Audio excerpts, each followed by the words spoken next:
साथ लड़ें तो बीजेपी को 100 से अंदर से रोक सकते हैं, और अगर लेट हो जाएगी तो क्या होगा आप लोग जानते हैं। नहीं, उन्होंने उस परिप्रेक्ष्य में बात कही कि जिस परिप्रेक्ष्य में ये अलायंस बनाया गया है बिहार का, 7 पार्टी का अलायंस जिस मुद्दे और जिस बुनियाद पे बना है, और उसका जो मंजरनामा है कि 2024 में सीट घटानी है जो सरकार आज चल रही है, और उसमें सभी लोग स्टेक होल्डर्स हैं, उसमें कांग्रेस पार्टी की अहम भूमिका है, ये उन्होंने अंकित किया है। और अहम भूमिका को जल्द से जल्द निभाने की बात कही है, जिसको कि इको हमारे जो पार्टी की तरफ से सलमान खुर्शीद आए थे, उन्होंने भी उसी बात का इको किया, उसी बात का समर्थन किया।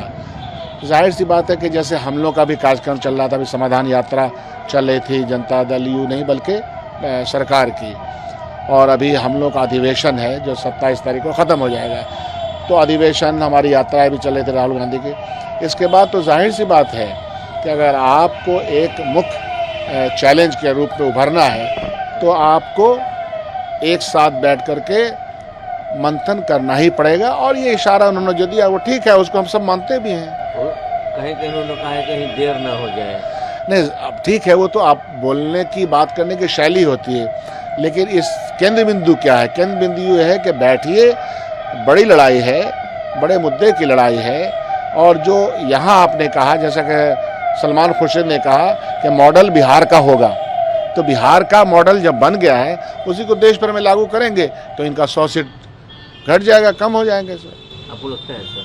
ऐसा हो सकता है, कोई दिक्कत नहीं। तेजस्वी ने कहा कि जो भाजपा के साथ वो हरिश्चंद्र है, जो भाजपा के विरोध की बात करते हैं वो जेल जाते हैं, तो क्या करते हैं? नहीं, भारतीय जनता पार्टी ने पिछले अपने शासन काल में ऐसा चूंकि करके दिखाया है, और जब उन्होंने ऐसा किया है तो जाहिर सी बात है कि हम लोग और क्या बोलेंगे। मान लीजिए कि विरोधी पक्ष के तमाम नेताओं के ऊपर इस तरह का इंस्टीट्यूशनल हमला अगर होगा तो कोई क्या बोलेगा, और दूसरे नेता कोई दूध के धुले हुए तो है नहीं, उनके ऊपर उनके बारे में कुछ होगा, और भारतीय जनता पार्टी उन तमाम लोगों को एक्सेप्ट कर लेती है जिनके ऊपर वो खुद ही दाग लगाने का इल्ज़ाम लगाती है, लेकिन उनके साथ चली आती है। ऐसे बहुत सारे एग्जाम्पल्स हैं, तो खुद साथ जब हो जाती है तो वो धुले हो जाते हैं। तो भारतीय जनता पार्टी को ने इंस्टीट्यूशन का जिस तरह से इस्तेमाल किया है वो बहुत ही ख़तरनाक है, और उसी परिप्रेक्ष्य में तेजस्वी जी ने अपनी बात रखी है। तो मांझी जी ये क्यों बोल रहे हैं कि मेरा बेटा भी लायक है, जिसकी बातें हो रही मुख्यमंत्री की पढ़ा सकता है उसको?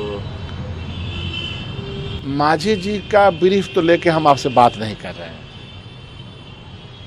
इतना ही हमको बोलना है। क्यों बोल रहे हैं? नहीं, उनका पार्टी का स्पोक्समैन भी हम नहीं हैं, ना उनका ब्रीफ लिए हैं। मैं अपने कांग्रेस पार्टी और गठबंधन का ब्रीफ लिया है। तो अभी तो पार्ट ऑफ गठबंधन, लेकिन वो तो जो बात कह रहे हैं तो उसको एक्सप्लेन तो वही करेंगे ना।